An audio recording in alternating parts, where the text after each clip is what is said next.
Welcome everyone to the GlitchxCity podcast. I'm your host, Uncle Jeeb, and with me is special guest Jeff Troidvania. For this podcast live every Wednesday at 8 p.m. Eastern Standard Time.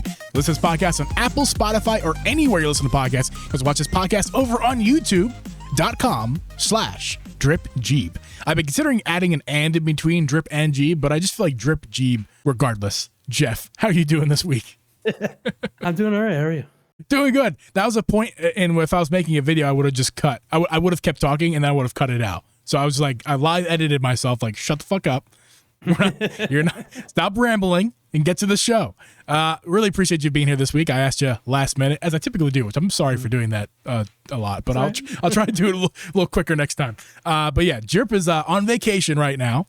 I will be on vacation next week, so this week we'll have Jeff to fill in, and next couple weeks I will still be doing the show from my vacation with my family. Next week there's a special. You guys want to tune in next week. I told it to the pre-show people, but I'm not going to tell you guys yet. Just tune in next Wednesday, either on audio platforms or live, to see the shenanigans that's going to happen next week. But I'll do a show from my beach house, and the week after that I'll be back home in Pennsylvania with my family, just chilling for a week, and I will do a show from that house, just kind of like phone it in on the phone. It won't be the normal quality you expect, if this is even quality. But it'll be there for you guys, even though I'm away. So appreciate you guys tuning in this week as well. And again, Jeff, appreciate you being here, man. We're going to talk about some Xbox news and Nintendo sales numbers, because once again, Nintendo's breaking sales records. Pretty cool. That's insane. Yeah. Yeah. So, Jeff, do you even own an Xbox? I don't know if you own an Xbox. I do have a Series X. Yeah. You do have a Series X. Do you play it much these days? No, not really. Is that I play what's the Monster reason you Hunter think? and that's really it. Yeah, what's the reason you think that you don't play it much? So I think the Steam Deck was the reason, actually. That's fair. After getting the Steam Deck, I wanted to play all my games on that instead, and Right. then now it's Switch 2, so I'm trying to play all my games on that. Are you the kind of guy who kind of sticks to a console chunks of time, or do you flip-flop? Kind of, yeah. I mean, I don't know. I think it'll be a little bit different in a little bit. I think I'll probably kind of swap between the Steam Deck and the Switch 2, depending on where I get the game. Right. I know, like, there's certain things I'll probably want to play on the Steam Deck versus Switch 2.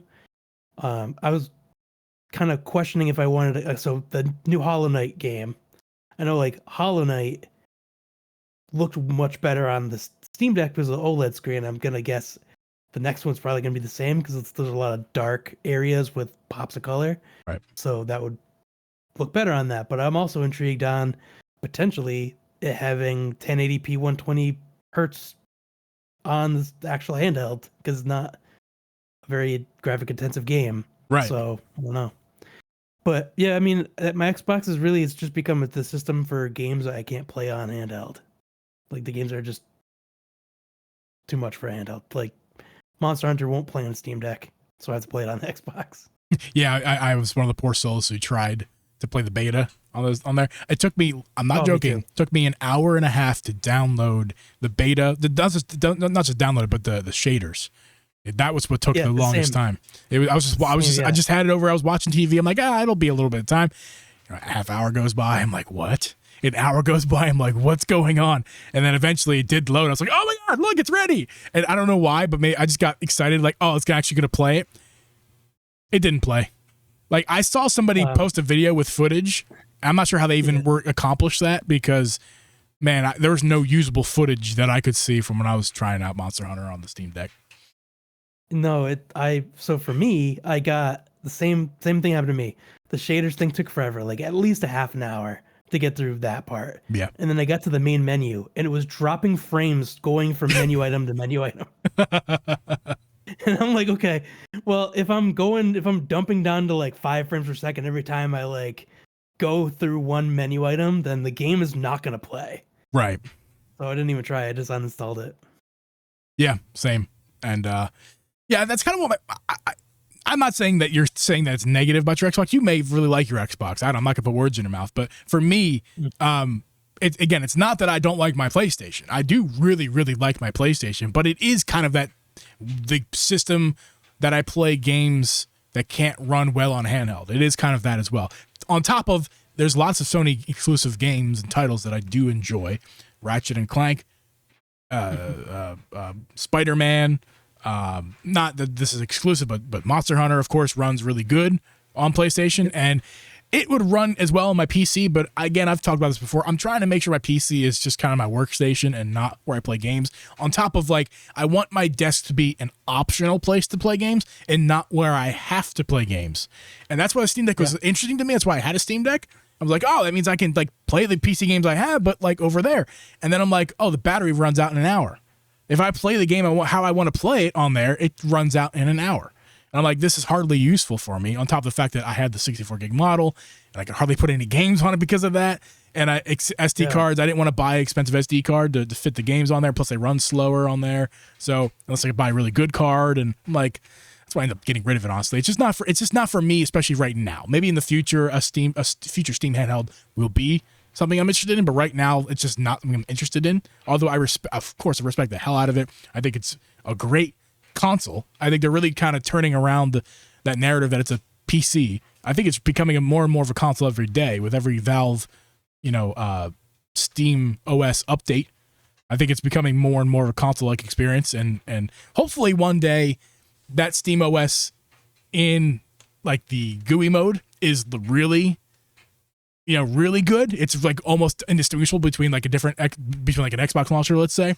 And you only have to go to the desktop mode if you want. I feel like right now it's kind of a need for certain things, especially when things are broken. But when, eventually, hopefully, get to a place when you go to the desktop on the Steam Deck because you want to, not because you need to. So that's like my wish and hope for the future of Steam OS is like Linux only. I only want to interact with Linux when I want to. So yeah, that's you run into these random issues with the Steam Deck where, like, I'll be playing a game that's like not even like a graphically intensive game or anything, but it just some things will just not work right, and people will be like, oh yeah, you gotta like go to the desktop, you gotta download, you gotta install this thing that lets you use experimental versions of Proton, which is like the compatibility layer thing. Let's use like an experimental version of Proton, and the experimental version of Proton will play this game better. But then you have to like go into the game settings and assign it to that version of Proton, and it's like it's less crazy than it actually sounds from what I'm describing. Yes. But like if I want to play a game on the Switch 2, I load the game and it plays. What you do in the Steam Deck and something, especially if something is incompatible, like you said, you just kind of went through the process. It's kind of have to go in there and enable things. Sometimes you have to go to the desktop to do these things. Sometimes Steam OS is capable of doing that on its side. But there's a process to it. You can't. That's my biggest problem with Steam Deck is you couldn't just pick it up and play a game. You could, but it might be broken or bad experience, and you have to change something. Where here's the process to play a Switch game. I'm playing now. Yeah. Like, and it's HDR, 4K, 60 FPS on the TV. No need to mess around with emulator settings, no need to mess around with controller compatibility issues, no need to mess around with Proton. And that's why I sold my Steam Deck for a Switch 2. Honestly, biggest reason. And this is not about the Steam Deck. We're actually, speaking of handhelds, though, I want to ask you this question. Speaking of Xbox, right? Are you any bit curious about this Xbox handheld? The handheld, it is a handheld. It's the Xbox part that should be quoting in my fingers. The Xbox handheld. We're not questioning the handheld part of it. No. It's just a Asus ROG Ally with an Xbox logo on the menu button. And supposedly a launcher that is going to be similar to an Xbox experience, which I question that. Yeah. I wondered it because I think the ROG Ally by default has Windows on it, so it's probably also going to have Windows on it with an Xbox launcher that loads when you start it up. Probably very similar looking to like the Steam Deck. What do you call it? Like big picture mode, I guess is what technically it is in Steam. You could do that on a PC on a TV too. It's probably gonna be like that. It'll probably let you, I think from what I understand, it's going to let you grab games from other launchers and launch them from within that thing. So like, yeah, there's going to be some things that are going to be nice about it, but like, what are they going to do about like your Xbox games. Like That's the biggest question. They're claiming you could play your whole library, but like how? Because some games are Xbox games. Some games are not PC games. And unless you have some kind of compatibility, like how are you going to do that? Yeah, I mean, I think that's a. Did they say that? Did they say you could play your Xbox games? Was there an asterisk on that?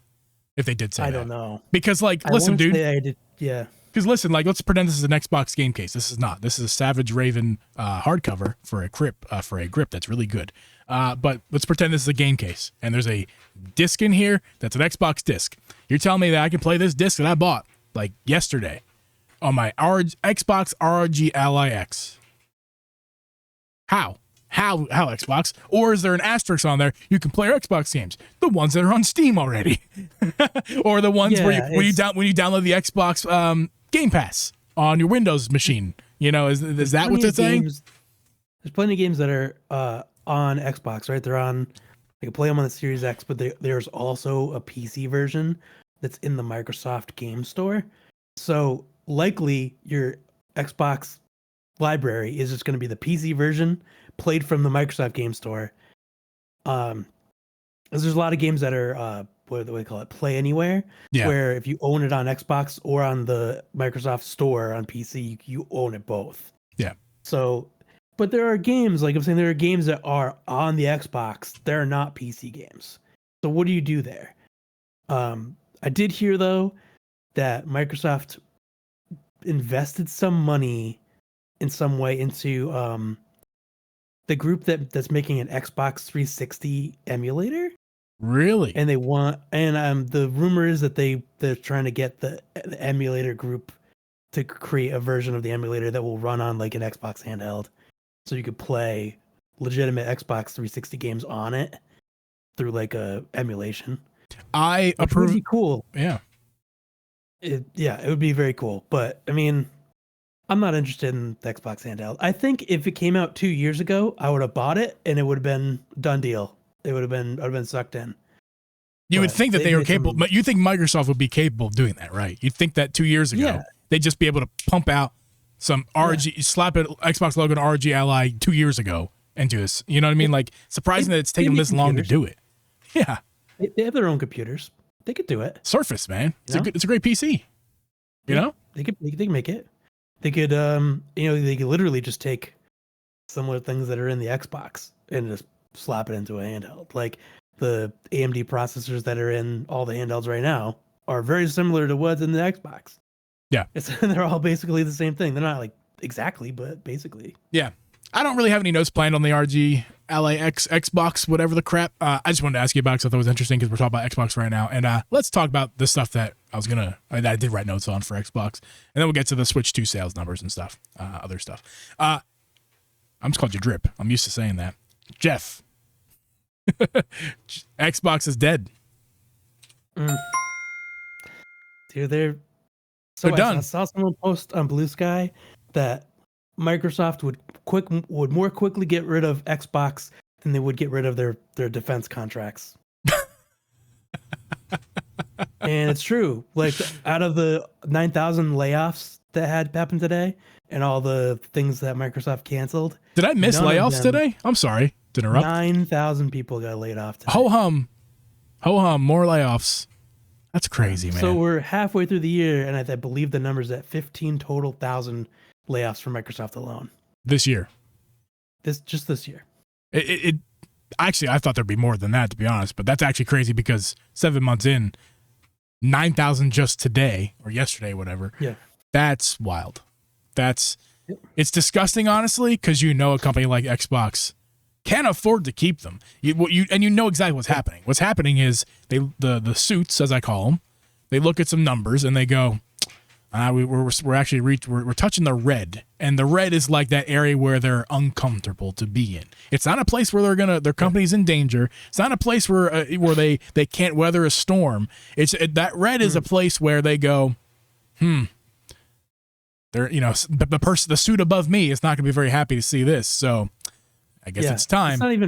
It's not even red. Like, if you consider, like, in the sense of financials, it's not red. It's not orange. It's not even yellow. It's like a slightly lighter tint of green. Yeah, that's what's I said red because I just visualized it in my head. But it's hardly discolored from green. You're right. And it's just sick to hear that again. Like I don't know, man. I don't want to get into it, but it's just sick, man. It's ridiculous. And I'm not trying to say, I'm going to say something and people are going to get mad at me. What's new? I'm not trying to say that Nintendo is better. I don't think Nintendo is much better at all. But I will say this. I just stumbled, doing some research for the episode. I did just stumble upon a resurfaced, article has written that was it the CEO of Nintendo or the president of Nintendo, whoever it wasn't president, somebody of Nintendo, one of the higher ups of Nintendo, took a pay cut. They halved his pay instead Iwata took half his pay instead of firing people. Now it's a different situation. Now Japan, it works way different than anywhere else, and especially the United States. So there was different culture, and there's different laws that go along with that culture that doesn't allow them just to cut people like Microsoft can on a dime because they're slightly unhappy. But it is something to say, at least for Nintendo, that that's something that they can kind of handle. You don't hear these layoffs happening to Nintendo. And I don't think it's a coincidence that we hear these layoffs from Nintendo and from Sony, and you see a lack of games we see these layoffs from Xbox, Microsoft, and Sony, and you see a lack of first-party games, especially quality games, consistently from Sony and Xbox. But you don't hear that from Nintendo, and they put out quality game after quality game. It's not a coincidence. They don't fire their people, and they make the games, and then they're good. Sony and Microsoft fire their people who make good games, and then they don't make games. And if they do make a game, Concord, it's a flop. So, what's that game? Starfield. I know you're very much in tune with Starfield. You played that game a lot. Oh yeah, good game. I think it's a good game though. It's not a flop of a game. Good game. I love Starfield, but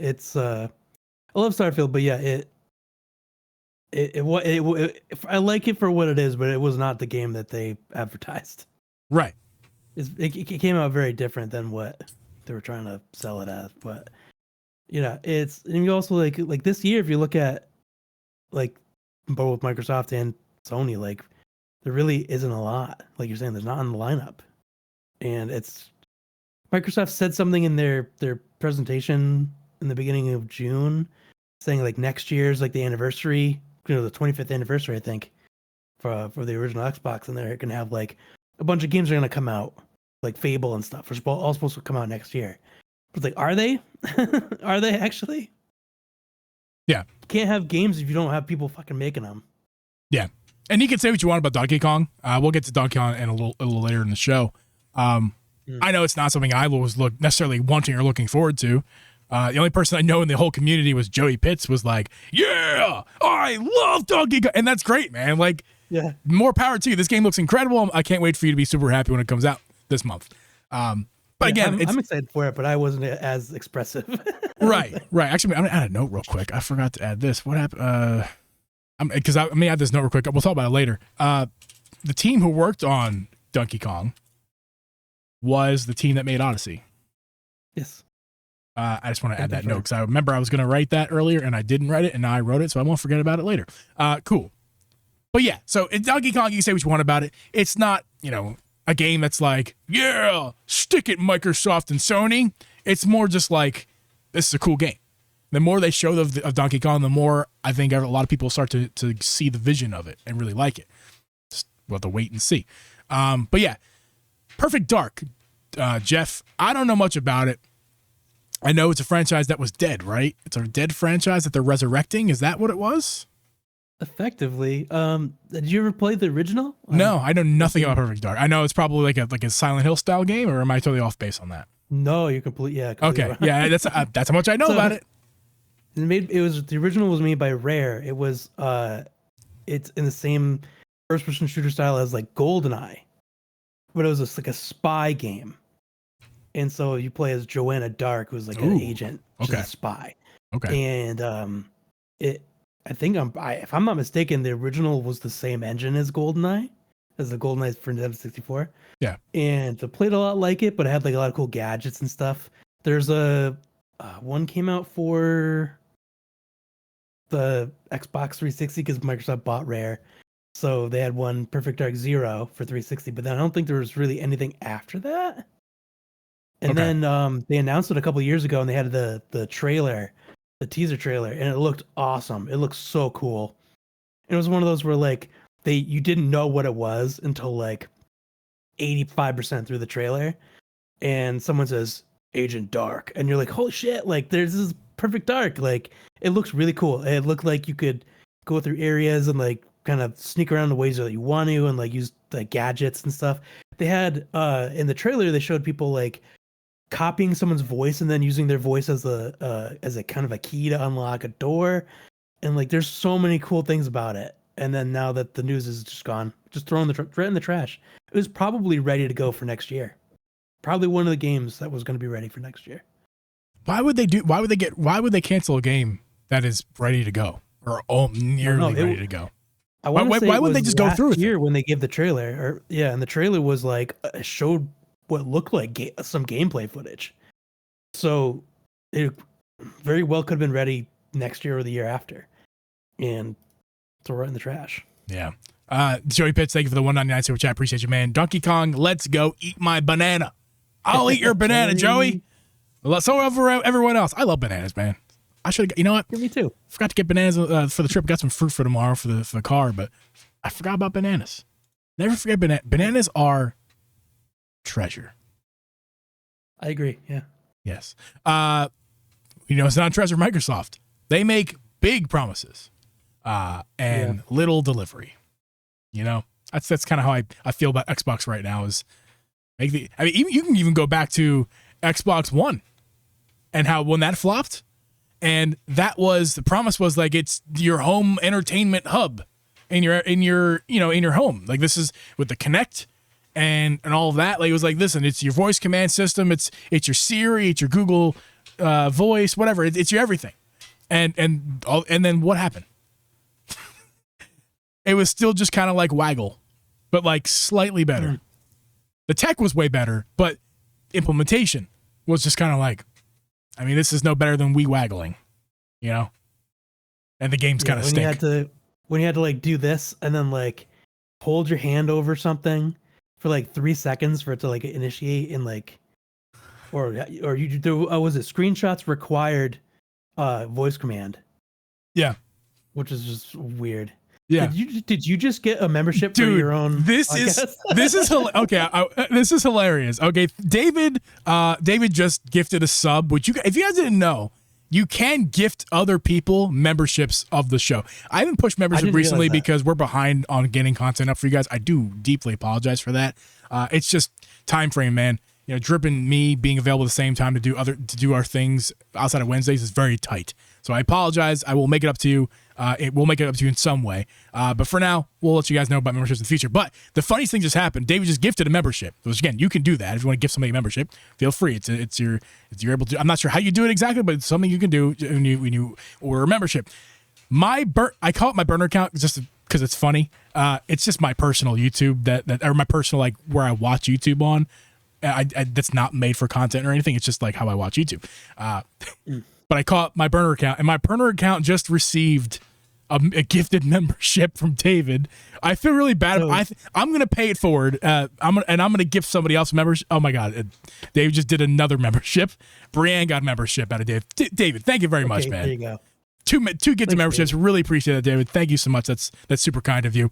I'm still going to gift it forward. I'm going to gift somebody else a membership because I just received a membership I don't need. So I feel bad about that. So is it like Twitch where if you don't choose a person, it just automatically throws it at someone who's following or whatever? Yeah, I imagine so. The only way I interacted with this stream is I just liked it like when I created it off that account.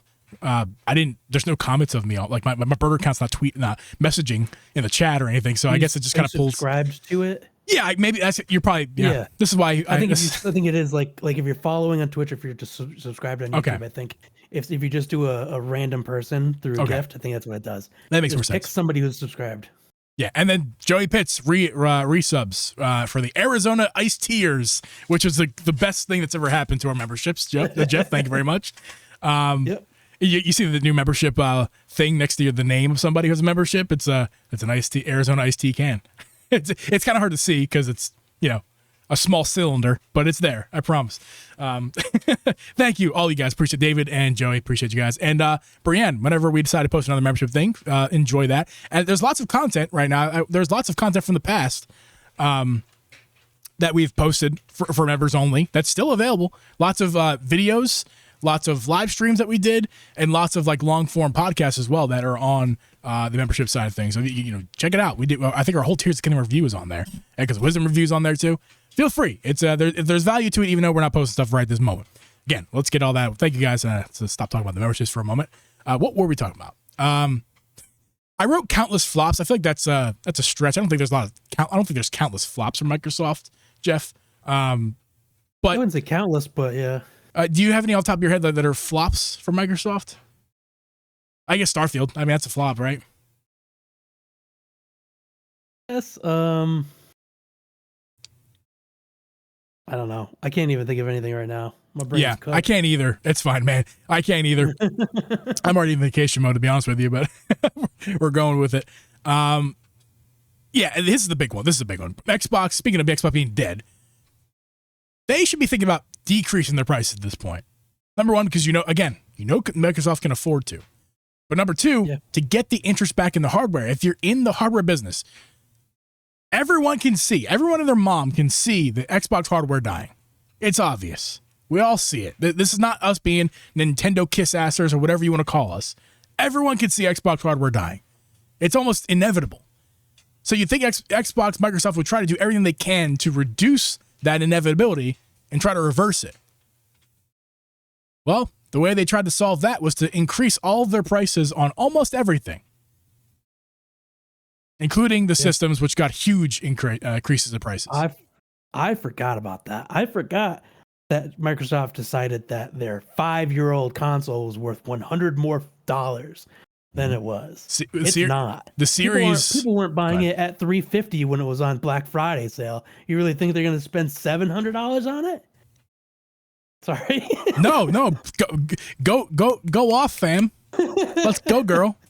Let's hear it. No, for real. Like, are you ridiculous? Like, they saw one other company raise prices and they're like, yeah, let's do it. Like, come on, dude. Like, I don't know. That's stupid. Just means that if I'm going to buy any Microsoft games in the future, I'm going to wait till 3 years later when they have a giant sale and it's like $20. They're not going to make any money off of it. 3 years. One person just, It could be short in 3 years. Those sales are going to, especially if the hardware is starting to die, you get a disc for nothing. Concord. Yeah. I feel bad for anybody who owns Concord on Blu-ray. No, do not. No. Digitally, yes. But those people who own it physically, don't make any mistakes here, Jeff. People who if you have especially a sealed copy of Concord, give it 10 years. It's like a stock. Give it 10 years. That thing's gonna be worth hundreds of dollars. And in fact, I was sad. I missed out. Once I heard Concord was gone, I laughed. And then a couple of days later, I thought, wait. Because I saw an article that they're about $10. Like retailers were selling for $10, get them out of their shelves because they're worthless. But retailers were like $10, get them off the shelf. And I thought, man, I should go pick one up for $10. You kidding me? And then just give it a couple of years. It's gonna go crazy value. I mean, it's gonna be it's not necessarily good games that go up in value. It's games that are, less available or hard to get. Concord is both of those. So.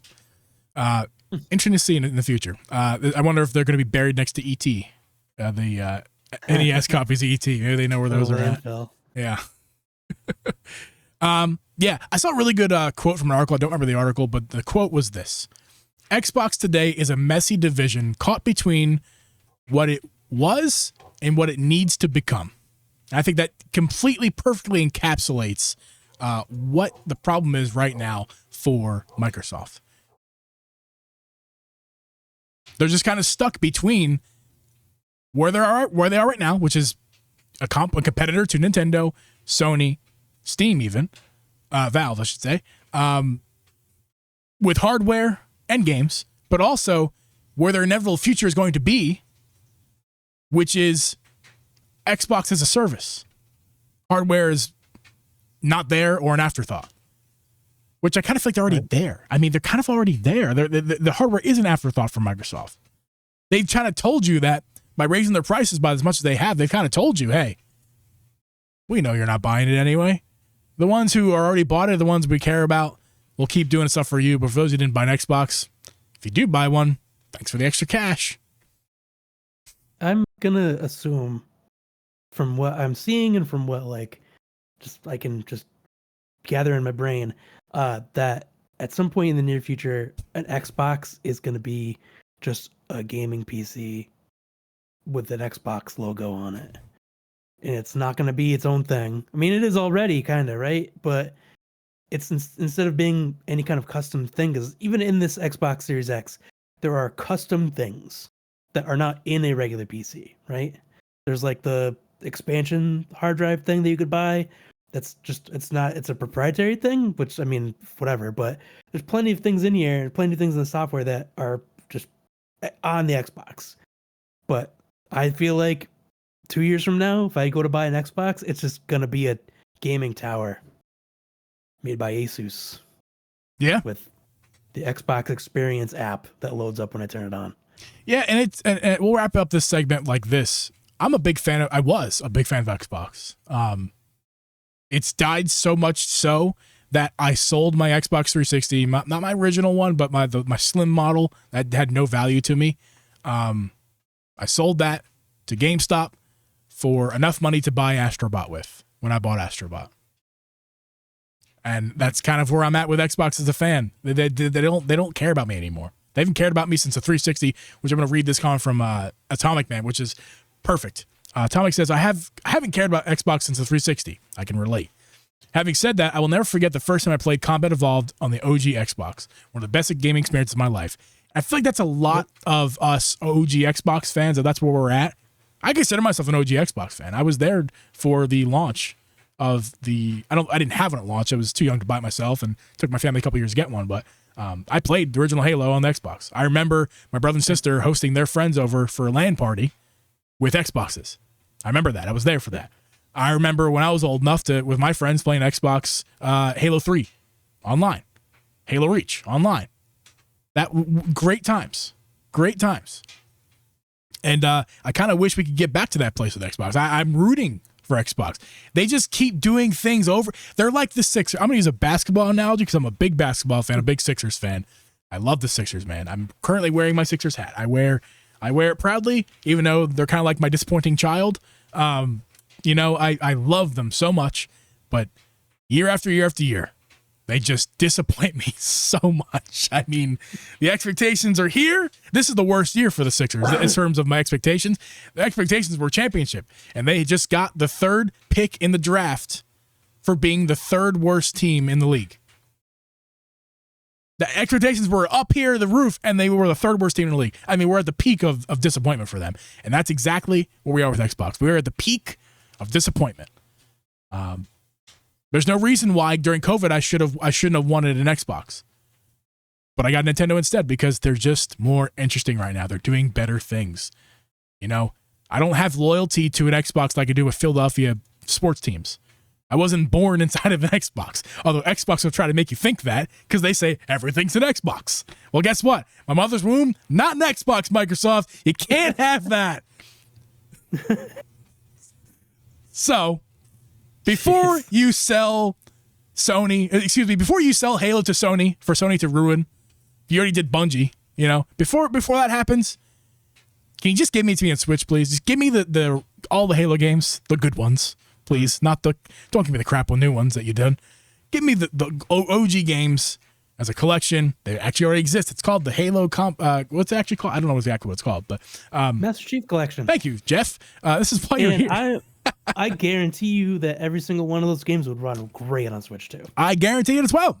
Just before you sell to Sony, Microsoft, can you give me those games on Switch? Because that's where I'd rather play, because that is a console and a company actually gives two fucks right now, unlike you. Moving on, Jeff. Who said it? David in the chat. David says, well, what about Nintendo's increasing the price on their Switch 1 hardware and stuff, Drip and Jeep? Funny you say that, David, because that's in my notes here. We're going to talk about that right now. So I was going to pull up the tweet. I just forgot. I ran out of time. Didn't do that. But there was a statement that was released by Nintendo of Canada, and I'm going to try to get this right as much as I can. Nintendo of Canada put out a statement that basically said there will be an announcement of significance regarding the price of Switch 1 hardware, I want to say. I wasn't actually sure if it said Switch 1 hardware or Switch hardware, because I don't know. Maybe Jeff knows more than I do. We'll get to that in a second, but coming soon. Yep. So tell me what you know about that, Jeff. Yeah, it's not related to Switch 2. Okay, that's what I thought. I just wanted to make sure I wasn't wrong about that, because I get things wrong. Yeah. Yeah, it's just Switch 1 hardware. But like I was saying to you before we went live, I am not sure if it was confirmed that the price was going up. The thing that I saw was probably an early on thing. It literally was just, we have news about price changes that we're going to announce on August 1st, and that was an official Nintendo thing. But other people had said that it was going up, which I can only imagine if you're going to say prices are changing, why would you announce it like that? If they were going to be lower, you just tweet it. Yeah. You'd be like, hey, we're reducing the price of the Switch. No, if you're gonna do it like that and be like, gotta wait for the update, gotta wait for the news. No, it's gonna go up. Yeah, the way it read to me was it was like a cat with its tail in between its legs, or a dog in between its tail. It's like, wow, dyslexia. A dog with its tail between its legs, and yeah, like David said in the chat, like if price is going down, why wouldn't they? If it's good news like that, why wouldn't you just lead with it, right? Right. Yeah. Yeah, so we can only assume until they tell us otherwise that it's a price increase and again, Switch 1 hardware. What? Excuse me? What are you talking about? It would make more sense to me if you were raising all Nintendo hardware, but you're not doing that. You're just raising Switch 1 hardware. What sense does that make? Like, honestly, I don't get that. It's last gen. There's no more stock coming in. You need to get them out of your retailers, not stuck in their warehouses. Retailers are probably pissed at this news in Canada. I can't imagine there's any retailer right now with Switch light, like the blue turquoise Switch lights or actually the yellow ones that sold a little bit less. Whatever color didn't sell the best, are going to be thrilled that the gray Switch lights that have dust on it from 2019, are just sitting in their warehouse, and it's going, oh, well, now we got to sell for $50 more or $100 more. Like, good Lord, how much, who knows how much exactly? They didn't give us a percentage. What? I'm shocked. It makes less sense to raise the price of Switch 1 hardware in Canada than it did for Microsoft to raise the price of the console. I agree with you. Like, it's wild. It's wild. Also, like I sort of mentioned before we went live, is that so we're in the US, we have a different economic standard, different things, the prices of things per like how much people make. It's completely different than it is in other regions of the world. And in Canada, from what I understand from people that I know that are from Canada, the amount of money that it is more is like the equivalent of the exchange rate, but it impacts them way more because of the economic standing, because of like the amount of money people make. Right. It ends up costing way more for each person to buy a Switch. Like people are not buying a Switch 2. Simply put, they make less. So much more expensive. Their currency is worth less than ours, so that means that their console prices are going to be more expensive equally. So it does track to our prices, but like you were just saying, they make less money over there overall. They're like the cost of living is more or whatever it is. Regardless, it is like a price increase in general, just without any price increases. And now announcing this on top of that is nuts. Almost as equally as nuts as raising Switch 1 prices and not Switch 2 prices when the Switch 1 is last gen already. What are they doing? Like, honestly, I'm flabbergasted at this news. It's only in Canada, so I'm sorry, my Canadian brethren. For some reason, I feel like the United States is somehow to blame for this, because we're to blame for a lot of goddamn things right now, and I feel like I apologize. It's not our fight to apologize, I don't think, but I feel like it is. So I'm just going to apologize. So sorry. At least your Switch 2s haven't gone up in price. If I was Drip, I'd play the boom, boom, boom, boom, because that's what it's like right now. I feel sad for Canada. And I don't understand the price increases. And that's all I really have to say about that. It sucks. It sucks, man. Any last words for Canada? For Switch 1? I don't know. It's just, at this point, it doesn't. Sorry. You're good. At this point, it doesn't make sense for someone to buy a Switch 1 console then.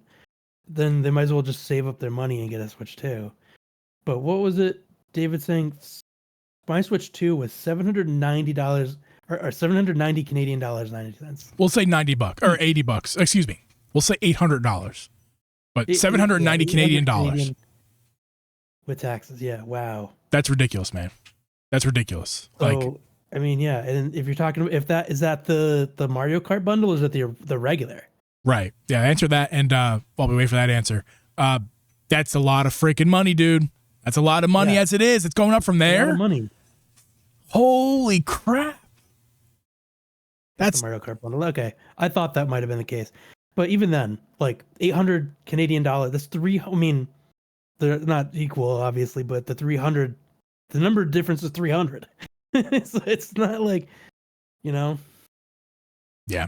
So yeah, $700 and then tax, and tax. That's a lot of tax. That is a lot of tax. Well, I mean, you guys get things.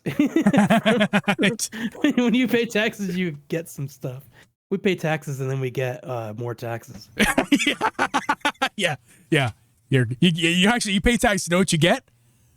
To pay Pep Boys to fix your tires because of all the potholes you drive through. That's what you get when you pay taxes in America. Right. Yep.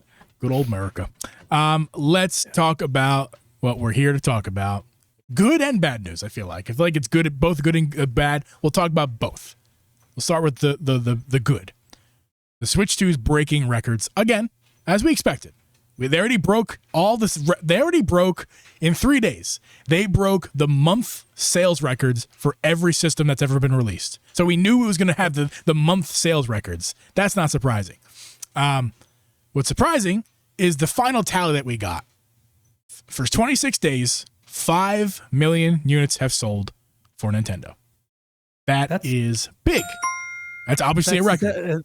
Was that an official number, the 5 million? Again, that's one thing I forgot to pull up any articles and stuff. That it was like a projection, possibly, but if it is the real number, that's insane. Because I think the record for 2 months of sales is held by PS4 or something. And I think it's like 4.5 million for 2 months. Yeah, well, I can guarantee right now, if it's not official, then it's definitely at that, at least. There's no way it's not at least 5 million, because there's been restocks. I've heard this thing's been hard to get. Not impossible. As long as you're vigilant and know which Twitter feeds to follow and Blue Sky feeds to follow, you know how to get one. Actually, just yesterday, Best Buy had one, and it had them in store if you waited in line or something. So they're hard to get, and they're selling out, which means that everything they sent to every units they sent have been sold. So I'll say this: I don't know if it's official. What I know is that it's a leak, as far as I know. That number of 5 million. Apparently, Nintendo accidentally posted something. I don't know what that thing was, but I do know that they posted something reportedly, and it had those numbers in it, and they took it down. But of course, the internet will be the internet, and we can see that it was 5 million units across the whole world, and just some specific numbers. And we're going to assume that that's right, because again, that's like the minimum. Plus 26 days, not a month. Still a few more days after that, so you can still sell another few million if you got them out in time and stuff like that. Like, it's possible. Anyway, let's just go with it for now. And the U.S. was close to 2 million of that. Europe was 1 million. And Japan was 1.5, and then everyone else was the rest. It was like almost 1 million for everywhere else. So that's the rough numbers. It's not obviously not exact, but that's what makes up the 5 million. The U.S. being the most, and Japan being a close second. Thoughts on 5 million as a possibility? We'll say. I think it's definitely possible. I mean, I think what's crazy is that it would be more if they had more, if it was more readily available. And it was very readily available, I feel, compared to other console launches that happened recently. So it's insane. Like, it could have been way more if they were able to pump out more units. Right. But things happened. I mean, things do happen. But Sorry. Yeah, I'm gonna hope that that's more than that, just so we can just laugh even more at the numbers, just because it is. It's like your it's almost like if your team is the name called the Eagles and they played a team called the Chiefs, and they just played in the Super Bowl and just didn't just win, but won by a ridiculous amount, and you knew by the second quarter that it was over, but you had to wait because you're a Philly fan and you never truly know if you're going to win. They always find a way to blow it, but they didn't. But they almost did. The Chiefs came back and scored 19 in that game or whatever it was, but that was only because they took out their starters. That's like Nintendo selling, taking their consoles out of the retailers and selling them on the street because they thought it was ridiculous how much they were winning. That's like my sports buy. I like those. Drip is here to stop me. Haha. But yeah, no, that's $5 million is insane. I don't want to take that away from them. I assume it's more. We'll know more in the coming days, hopefully months, maybe actually. Who knows when they're actually going to post that stuff publicly, officially. But $5 million's a lot. That's crazy. And if it's true, it is the record for a month. Although we already know what the record is for a month officially, which is 3.5 million, and that's the Switch 2 after 3 days. So it's just a matter of can they beat their old record. So we'll see what that official number is later, but let's assume for fun it's 5 million. And actually, it's a bit lower than Drip and I both projected. I think there's a podcast out there if you want to find us talking about this within the last month or so. It was actually when we talked about the 3.5 million. If you want to listen to that show and let us know what we said. I think I said 7 million, 7 to 10. And Drip said over 10 because that's what the experts said. It was like 10 to 12. So again, experts. Who are these people making experts of console sales? I don't know who you are. But apparently you exist. So 5 is below that. And that's a little surprising to me. That's a little surprising to me that's that low. Because that's only $1.5 million more than 3 weeks ago. So I don't know. Do you think that's a low number, Jeff, considering what it was 3 weeks ago? It could be, but I mean, I know like these kind of things will, like the number will explode super quick at the beginning and then like kind of drop off. So it could just consistently go throughout the rest of the time, but who knows? Yeah. And by the way, if Luna wants to come in and sit on your lap, I'm not going to stop her. So you feel free to grab Luna anytime you want. Because I hear her. I want to see her. No, but yeah. I'm a little surprised at that. I'll be honest. It's a little surprising. 5 minutes a little low. And I'm going to talk about some reasons why. Not that it's a negative. Again, it's far beyond the record in a month. Okay. Full Metal wants to see Luna. The people have spoken. It's too hot in here. I'm on antibiotics and it's making me sweat. And like holding here fair. That'd probably be miserable. That's Sorry, fair, everybody. That's okay. That's fair. Maybe. Next time. But yeah, so I'm going to talk about some reasons why I think it's not the 10 million it could have been. And I'm using this as an outlet to complain about things that I want to complain about. Lack of first party games is a fact. I mean, Drip and I talked about this last week. It's not great at launch. When you're talking about Mario Kart, that is great. And then what's your next one after Mario Kart?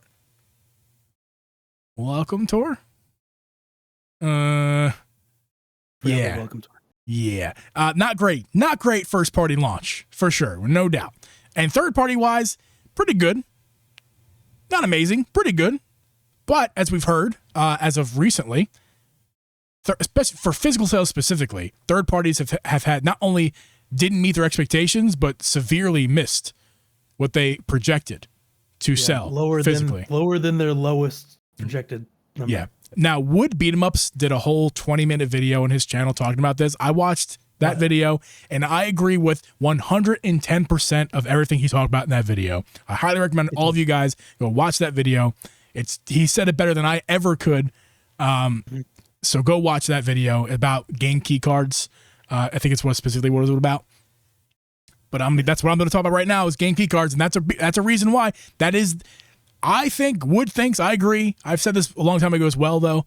Just now we have proof and numbers to back it up. But game key cards fucking suck. I was optimistic about them at first, but there's a couple things that I remember learning about. I think you guys did a thing about it where Street Fighter, the DLC was a code in the box. Yep. and it's not included on the card. And then that means if you install the game with the key card and then put the code in for the DLC, that means you have burned up that code. So now that game key card's worth less because you bought it with the DLC. And it's like things like that where it's like, I don't get it. I just don't get it. That and like, I don't know. If I'm buying a physical game card, I want the game to be on it. That's just it. I agree. Quote of the year. Need we say more? If you buy a physical game, I wanted the game to be on the cartridge. I don't want it to be off the cartridge. I'm going to buy digital. Now, some people say, there's zero reasons for me, but some people say, oh, I can resell the game. I can share it with a friend. Both of the things are true. But I'm not buying a game so I can I'm not buying a game thinking that about reselling it or sharing it. I'm buying a game and thinking about playing the game. And to play a game on a key card, I have to lug it around with me, put it into my system, and have an internet connection every time. Yep. Well, actually, not the internet connection. That's what the key card's for. But you still have to have it installed on the drive. There's only so much storage on the Switch too. Yeah, these games on key cards, they're big storage. So yeah, they're big files. I mean, and you have bigger storage in Switch too, but not enough. And if you buy game key cards, that's a benefit of physical, is that you don't got to put it on your storage space. Right. And you could just carry the cartridge around because you have the game with you. And it just doesn't matter. Offline, online, whatever. You just pop in your cartridge and you're good. This is not that. This is a digital game with a physical license. And I would rather, it's for the same price. I'd rather just buy the digital game. Right. So for me, I've been buying digital games. The main reason is because it lets me be lazy and I can just pick the game from the menu and play it without having to do anything. It's not lazy, man. It's called convenience. This is society. Yes. We are lazy as a society because of convenience, but go ahead. Giving up this convenience of being able to just go through the menu and pick the game, because now I have to stick the card in still. I have to carry that with me. It's a legitimate trade-off. We're talking, first of all, Jeff, don't let people call you lazy, because this is a hobby. Okay? This is us. We're doing this for fun. And if I'm doing this for fun, I don't want to work. I don't want to have to carry around a game cartridge if I don't have to, and I don't have to. But if I do carry around a cartridge, which I like cartridges, I'll switch to this screen again just to remind you guys. You can't see I forgot I moved my physical games to somewhere else. That was pointless. But I do have physical games for Switch 1. I do like them. I do like the fact you can resell them. I've done that as well. Plenty of them. I like that you can share them. I've given games to people before. I've got this thing. That's like the... Yeah, there you go. One of those clamshell devices you can stick the cartridges in. Yeah.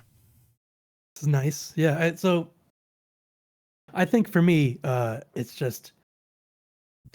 If you're not going to put the whole game on the cards, just only let me buy it digitally. And I just think that's just the way you should do it. And I think for me, for Switch 2, because games are getting bigger, I might buy the cartridge games that have the game on the cart. If I buy a Nintendo game, I'm probably going to buy it on cart. Donkey Kong, I'll probably buy the physical, which is very unlike me, because like a couple of years ago, like 3 years ago, I said that I wasn't going to buy games physically anymore. And now I think I'm going to switch to actually owning some games from now on. Well, I mean, I've made the decision recently. I've recently made that decision that I'm going to buy digital only, but there's an asterisk. That asterisk is games that I would like to collect, because I do like collecting games. And Donkey Kong is a part of that asterisk. I'm going to buy Donkey Kong physically, because number one, I enjoy the experience of going into a store, buying a game, especially on launch day. It's a fun experience that I would like to have still. So I want that. I don't want to do that. And number two, if I'm going to buy a game physically, which is more inconvenient than buying it digitally and the same price, there's no difference except for if there's sales involved, which in that case, physical is even less expensive because they go on sale faster, or different sales because of retailers. If I'm going to do that, it needs to be a real one, not an imposter physical game. That's what key cards are. They're fake. I've said this before. They're not real. They're not actual physical games. They're just tricking you. So for what? So you can put on your shelf and flex? Like, again, would beat 'em ups. You know, he's at least he's self-aware. You know, he's in this video, he's laughing at himself, right? I get it. He buys them for the content, and he makes the money up in a second. So it's not a big deal for him. But he's not doing that. He's also buying those games digitally for the most part. And when you're playing the game, anyway. Point is here, keycards suck. They've always sucked, and the sales not prove that. Third-party games did not sell well physically, well below their lowest expectations, because they put them on cartridges. And actually, Cyberpunk. Cyberpunk, the best-selling third-party game by far, was all in the cartridge. People are aware. The consumers are not dumb. There are those dumb consumers who go, bah! And buy a key card because they want to, and you can't tell them otherwise. Whatever, man. I don't tell you not to buy them. But consumers are aware, and they have been made aware that these are not real games. Oh, excuse me, not real cartridges. They're real games. They don't. It's just a piece of plastic with a. Yeah, you put it in your Switch, and it says, "Here's a potato." It's just a PNG of a potato. No, they're real games. They're fake cartridges. Just buy digitally. If you're buying a key card, buy digitally. It's way more convenient. Don't gotta go to the store. Don't gotta burn fuel to go get it.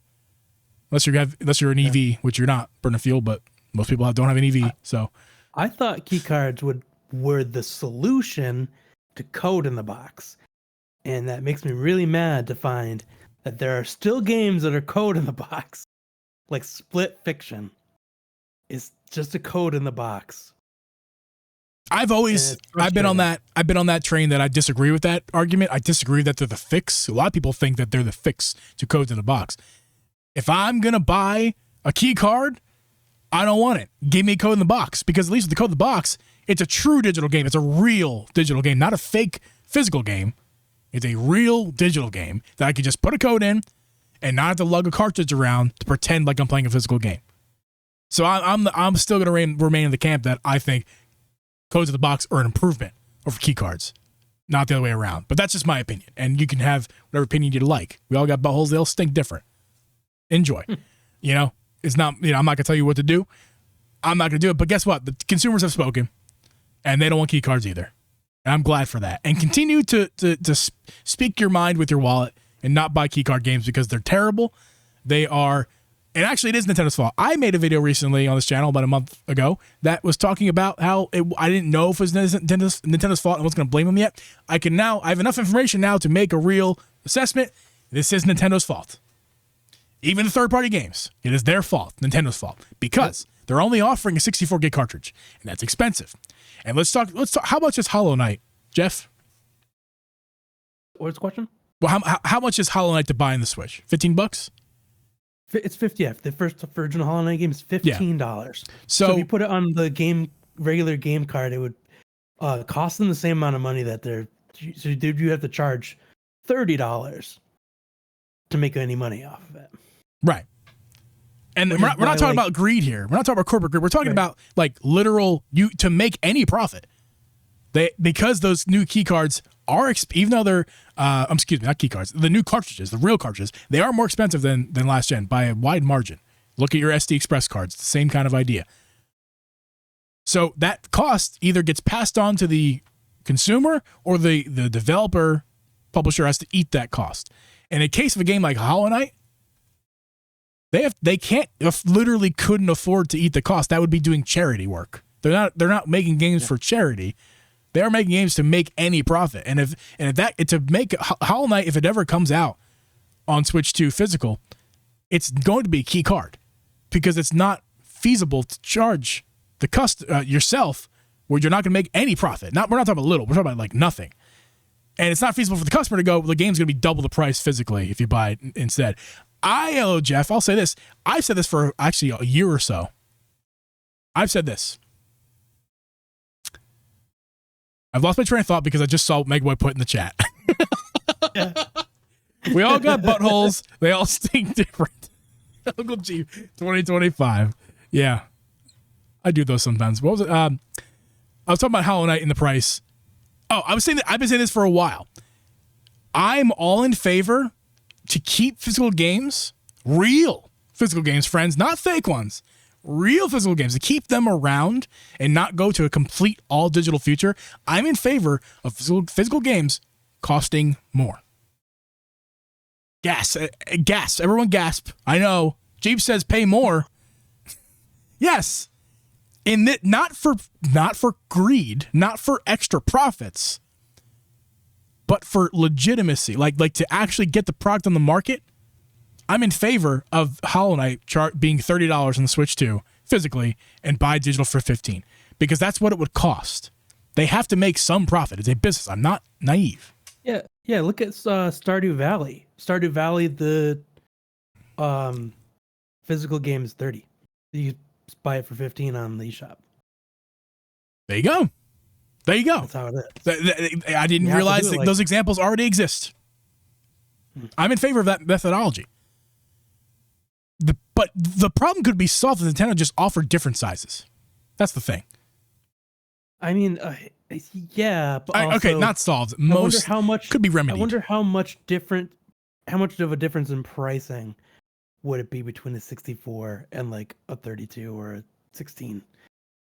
True. It could be probably a couple bucks. It would probably help, but I don't think that's a difference enough to get those publishers to not put games on key cards. Right. You just don't offer the key card. Right. And the thing is, Nintendo and the third parties have a mutual interest in selling more games in retailers because it's getting into the norm, as we'll call them, normies' hands. Normies don't go in the eShop to buy a game. They go to Walmart, Target, Best Buy, and your local retailer, wherever you live, to buy games. And Stardew Valley, for example, wants to sell their game at a retailer. It's probably a dream of that guy, that single developers, to see his games on a store shelf. But in this generation, it's going to be way too expensive for him to do that. Or if he does do it, the game's going to be more expensive than it actually is worth. Although that game has hundreds of hours of gameplay, so that's arguable right there. But I digress. Yeah, I own 4 copies. Yeah, this is the problem. Nintendo creates the problem, and I wish they would fix it. And that's what they could do. Also, this in 3 years, we'll probably be laughing at this because in 3 years, the cost of the cartridges and SD Express cards are going to go down greatly. It's a new tech. It's going to take some time. It looks like an SD card, but as I've learned recently, I think it was yesterday I was looking at this, SD Expresses, they may look like SD cards, but they share more similarities with the MV. What are those things called, Jeff? What's the exact acronym for them? NVMe. NVMe. Those new tiny SSDs that are like little squares, not SD squares, but if you know, you know. The NVMe drives. They're basically NVMe drives in the size of an SD card. Not quite as fast, but share more similarities. So again, there's a reason why these SD Expresses are so expensive, because that's getting hate as well. And I don't think Nintendo deserves that hate at all. I think Nintendo deserves praise for their new system to have this new tech, which is 10 freaking times faster than SD cards, like lightning, way more fast. Future-proofing the console? Absolutely, man. You can't expect, they weren't going to put an NVMe expansion slot on the Switch 2 for you to access, like an Xbox. Like, that wasn't going to happen. Or a PlayStation. It's a handheld. But this tech is great. It's just expensive right now because it's new. Give it a couple years. Yeah. I think in a couple years, people will realize that it was worth it because the top speed of a micro SD card that you put in like a regular Switch 1 is like 300 something megabytes per second read. And the Express ones are 800. Yeah. So it's multitudes faster. Yeah. And you're going to want that. You're going to want the games to run as fast as possible. So you don't want to bottleneck it by sticking like a Amazon, random brand SD card in there that runs at like 50 megs a second. The game would run like total trash and you'd be like, oh, this console sucks. Yeah, I did that with the Steam Deck, unfortunately. I bought a cheap SD card for the Steam Deck because, again, I told you earlier, my Steam Deck only had 64 gigs of storage. So I had to run all my games, especially the big ones, off an SD card. But I bought the Amazon one, not really thinking about that until after I got it in hand. And Marvel Rivals, in particular. Newer game at the time, still a newer game. Loaded up on my PC, like pretty quick. It's often at NVMe, right? But on my Steam Deck, when I logged into a game to load into the game, just to play with it took over 2 minutes of gameplay. Like, if you guys know how the game works, you basically get like a minute buffer to choose your character and stuff, get ready, and then you go. It took that minute buffer plus another minute. So they're already playing for the game for a whole minute until I get to select my character because the SD card was so slow. So if that should tell you something, that SD cards, while they were the standard for a while, they're going to be phased out with this micro express, and it's much better this way. We should be happy about this. And how does this relate to our conversation here? The storage of the cartridges that Nintendo's selling now are not exactly micro SD express. They're a little different. As the different board looks different, but you know, they assemble it in the same way. The speeds are going to be very similar to an SD express. Much faster, the point is, to last gen. So that means expensive. Again, I feel like I'm going in circles here, but how can you have anything to add to what I'm saying? If possible, I'm just kind of talking in circles. No, it's good. I think, you know, like you said, they're gonna get cheaper. Different sizes are gonna start to pop up, and you know, eventually someone's gonna make a 1 terabyte one that's relatively cheap, you know. But until then, we'll have to deal with the prices that they are now. But it'll be worth it. Yeah, Mrs. G, but we just got an SD Express in the house, and I got the 512 from Walmart. Clutch. Go to Walmart, guys. If you go to your in-store Walmart, they're only selling them in store right now. You have to be lucky to get one online, and usually it's for pickup only. So go to your local Walmart and see in the Switch section if they have the ONN branded cards. They're literally widowy, like 40% of the price. Did you see the Spawn Wave video on? Yes. On that? That's what made me want to buy one of those. I'm like, same damn thing. They're basically the same as the more expensive ones for what? Yeah. And I was just there today, and I was showing Miss G, like, look what I'm talking about. The on card, the 256 on card sitting right there for $36, and the Samsung Nintendo branded card is sitting right next to that, and it's $59.99, $60. And I'm like, why? Nobody buy that Samsung. Nobody buy that Samsung. Buy the on brand. They're apparently made by Lexar, or at least a Lexar adjacent company or warehouse. I think Spawnway talked about it, or somebody talked about it. But the point is, we don't know the long-term test yet. We don't know if they're going to die prematurely. That's to be seen. We'll find out. We'll report on that one if it happens. But for now, go buy one of these cards, man. It's half the price, basically. And it's like, I got 512 gigs for $65. I mean, not cheap, but definitely way better than to buy one of the, you know, Samsung or, you know, Lexars or SanDisk, So do you have an XP Express in your Switch? I don't yet. I haven't really been. Mario Kart's probably the biggest game that's on there right now. I didn't transfer my Switch over to it. I just started from scratch.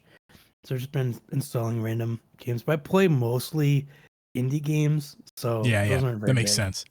So here, I'm gonna try to pull up my storage so I can read off, because I didn't need one right now, but I'm gonna need one when I buy a big digital game, because I can tell you why. Manage software. So right now, my biggest game is Fortnite, which is 39 gigabytes. After that, Legend of Zelda Breath of the Wild, 25 gigabytes. And I have Rocket League on here. I can uninstall Rocket League. I've had it installed, uninstalled recently. But now that I have the micro SD Express in-house, I do have that game back installed. But we can say, let's forego that one. After that, Mario Kart World, 22 gigabytes.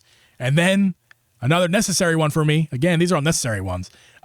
Tears of the Kingdom, 20 gigabytes. So, I mean, right there, 40, 25, 65. Then we go to Mario Kart, 85. And then we go to Legend of Zelda.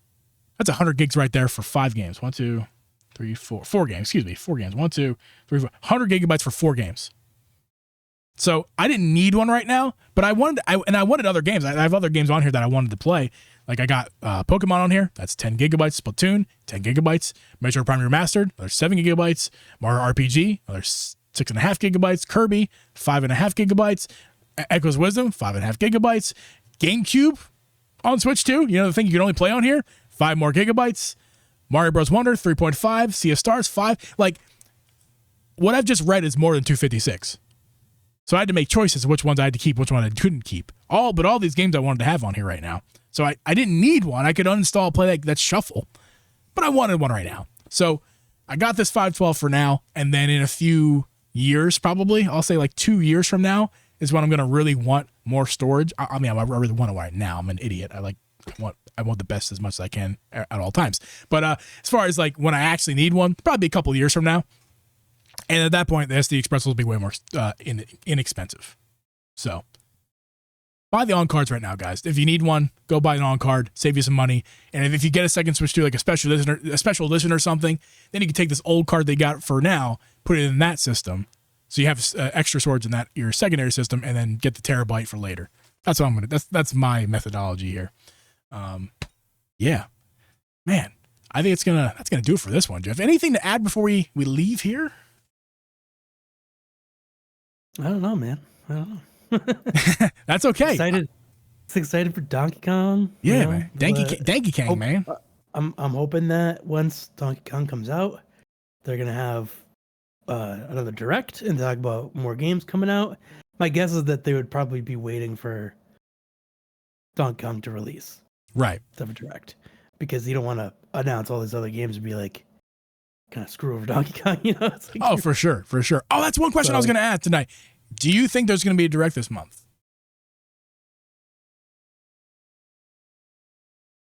That's tough. I don't know. I'm gonna guess possibly, but if they didn't do one for like June, which they normally do, maybe not until September. Who knows?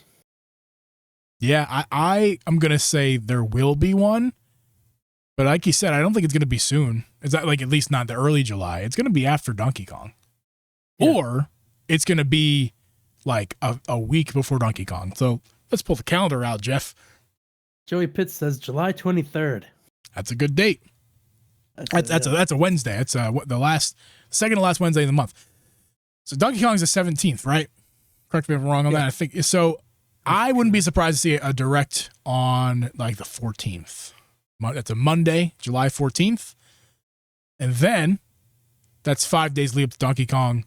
And they can still promote Donkey Kong in that direct. But like you said, that's probably not going to happen because that's going to step on the toes if they have something big to announce what they need to. Because we know there's big games coming out this year that we haven't announced yet. Or at least big games that they need to announce this year that they have not announced yet. They don't want to step on Donkey Kong's toes. So I think there is lots of time, though. There's 2 weeks, almost 2 whole weeks after Donkey Kong in this month that they come out. So the week of the 21st to 25th, like Joey Pitts said, the 23rd, that's a possible date. That's after Donkey Kong. Or even like July 28th. I'm going to go for that week. Late July. Well, I'm between the 21st and the 31st. I'm going to say my official date is going to be the 28th. No, I'm wrong. The 29th or the 30th because they'll announce it on 28th. So then they'll wait a day or two. My official day is the 29th. Jeff, that's what I'm going to say. Tuesday, the 29th of July. I think there'll be a direct because they have to talk about stuff. And guess what? Hyrule Warriors Age of Calamity. Oh, sorry. Hyrule Warriors Imprisonment Wars needs a date. They want to promote Pokemon before that releases. That needs some stuff. There's Metroid. Almost forgot, Jeff. Almost forgot. I think Nintendo might have forgotten. Metroid needs a date. 2025 question mark? I don't know. They said 2025. If it's not 2025, I'll be very upset. We're gonna riot. Just like Silk Song, man. They said 2025, but also I've been burned before. So you have. It wasn't Nintendo though. Silk Song is not Nintendo. So to be fair, but those two games have been connected these past 5 years. Both games were kind of announced during 2017, right? Or 2019. When was it? When was that? So Prime 4 was originally the E3, but that was that long ago. It was announced during E3 of 2017. Yeah. And then 2019 they announced that it was being redone. I think. Right. And then in 2019 was the teaser trailer for Silk Song. And I just feel like, especially for me, those games have been connected because it's always the biggest joke for the last many directs we've seen has been Metroid or Silk Song. Metroid or Silk Song. Metroid or Silk Song. And I swear they're going to shadow drop. Yeah. And then they shadow drop Metroid Prime Remastered. And then we're like, oh, they're definitely going to shadow drop Metroid Prime 4, right? And then that one came and passed. And it's like, well, I don't know, but we still haven't seen Silksong yet, and it's kind of crazy. We have seen Silksong, Jeff. We've seen it. It's real in the Nintendo Direct for Switch 2. It's actually kind of crazy. Yeah. Oh, I joked around for a bit that neither of those games were real, just because we hadn't heard anything. Did you follow I think they had an account on both Twitter and Blue Sky, but it was like Metroid news, and it was like day 4,000 something. There's still no news about Metroid Prime. I have not followed that, but I wish I had. That's funny. My Christ, yeah. And when Metroid Prime 4 officially like got the official name, like Beyond, they officially had that whole thing, that account blew up. Like they went crazy. That's nice. That's nice. It was like thousands of days where they just had, it was a picture of a news like desk with Samus sitting there with her like legs up on the desk. That's so good. It's still no news. That's so good. It's actually funny you bring that up because I have for the third time I have a sports reference to talk about in this show, and similar regards, the Sixers were a terrible team between the years of like 2014 and 2017. They lost so many more games than they won, and there was a Twitter account that was called "Did the Sixers Win?" And that was what they were called, and their entire feed began with just yes and no's. Although for the first couple seasons, it was literally 90% no's. It was just no, no, no, no, no, no, no, no. And like they'll keep going. And then it was a yes. And then they started being creative and they started creating movie, not gifs, but like clips, like 40-second to 1 minute clips of movies. And they start playing like the Sixers have this song, like a when they win song. So they would just add this Sixers clap your hands, everybody, this unnecessary song to like different like a Tarantino movie or like something really dramatic. And so that was like their version of that, where it was just they've eventually got so like creative with it. It was crazy what they were able to do. Because then the Sixers started to win as well. So there's lots of wins. They just, every time they'd win, there would be a new creative movie clip with the Sixers song. It was great. It was well done. Reminds me of that. Nice. Also, one of my favorite ones, the Trump below the cost of eggs. And you tell me, Jeff, what do you think the feed looks like? And with that, I'm going to end the show, guys. Before we do, though, Jeff, tell us where people can find you. You could find me on YouTube, Twitch, even though I haven't streamed in a while, but I'm going to get back to that. On Blue Sky. I don't really have any other social medias anymore. I got rid of all of them. But I'm on TikTok too, but I don't post. Blue Sky though, right? But, Blue Sky, right?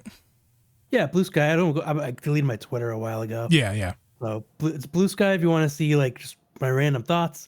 YouTube and Twitch mostly for everything else. Awesome, man. And I can't wait for you to stream some more if you do. If you don't, no pressure. I know what it's like to go on and off with it. You know, it is what it is. You're sick and busy these days, so understandable. But I love your streams, so make sure you guys all follow Jeff on Twitch.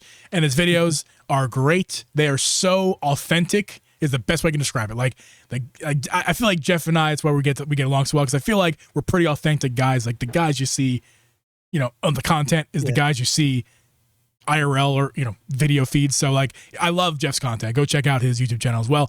Both of those are linked in the description, of course. And this show is over. And before I end it completely, I want to remind you guys who are listening in the stream, or if you made this far, thank you. Again, Drip's on vacation right now. I'm going to be going on vacation in 2 days. So next Wednesday, it's going to be a special episode where I am in a different location on the East Coast, and Drip, Lord willing, is going to be hosting this show on his end. So let's hopefully that works. But next week, expect the podcast to look and sound a little bit different, but it's going to be the same content you usually expect. It should be a fun one too. I teased it in the pre-show. No after show for us, by the way. So we're just going to sign off and head off for the night. So thank you guys for listening. And before I go, David again gifts a membership. Thank you, David, for so much. That's 4 memberships tonight. Super appreciate you, man. And I'll see you next week, man. And I'll see all you guys next week.